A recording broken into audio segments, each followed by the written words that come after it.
Nick, and this is another thing that I think gave a lot more credibility to the world title, is it didn't change hands every segment 3 every Monday night. No. Nick held it for 5 years, and he dropped it back to Verne July 18th, 1980 in Chicago, which set up Verne coming back, basically, retiring undefeated. They had a last run, and then Verne's last match was with Nick in St. Paul.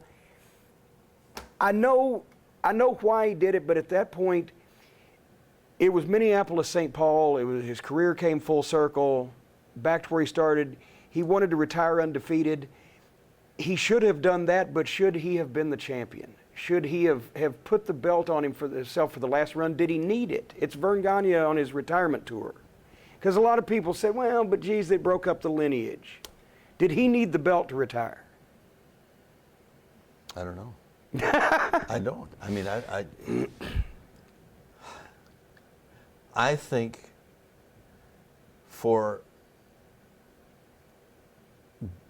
being in the Twin Cities for that long and having the reputation that he had, I think he needed it. I mean, I think the people needed it. Yeah. Because the explosion that night was unbelievable. Yeah. Because everybody had to go in thinking, okay, it's his retirement match because it was announced as such. He's going to lose. They had such a good match. You didn't know who was going to win that thing. Yeah. They kept the people really off balance.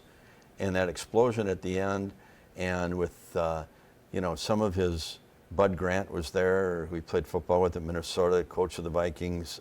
Leo Nomalini was there, played football with him at Minnesota, and Dr. Nigerian, and heart surgeon, world famous heart surgeon, and Rudy Boschwitz, senator. I mean, they were all there. And I think it had to go, I really think it had to be that way. It's like John Wayne going out. Did you beat John Wayne? He only died in the one movie, and and Bruce Dern has to this day. Yeah.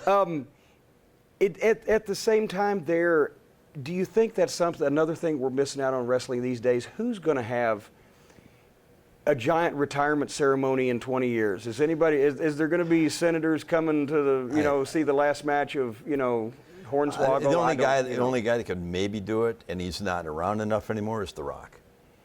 Yeah, that's something. I think we're closing down Undertaker's retirement match if they ever build one as such. The Rock, that's now. I'm thinking in 10 years, in 20 years, it's going to be like. Watching the way wrestling is going right now, I don't think so.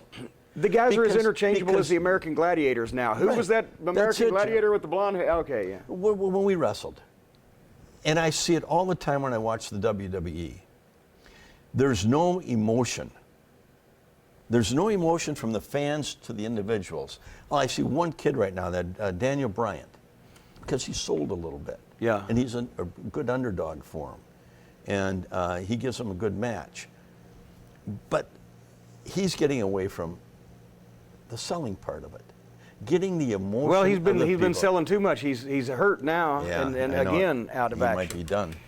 But you have to get that emotion from the people, either as a heel or a baby face, to get those responses that you could have a retirement match that they would, here goes our hero.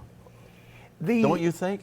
I think so too, because to me, I've always said that Vince wants to take, he wants to make it now like the Harlem Globetrotters rather than the big Ali Frazier fight. Okay, who's on the Harlem Globetrotters right now? I don't know. Are we, in the old days, are we getting the team with Meadowlark Lemon and Curly Neal, or are we getting Geese Osby? I don't know, but it's the Globetrotters, whatever. It's the WWE. Yeah. But wrestling was always sold on the main event, this guy versus this guy, and the promotion was not as big as the attraction. Now the promotion is bigger than the attraction, and it's taking a lot of the leverage out of the boys' hands. Imagine that wouldn't, who won the pony. Right.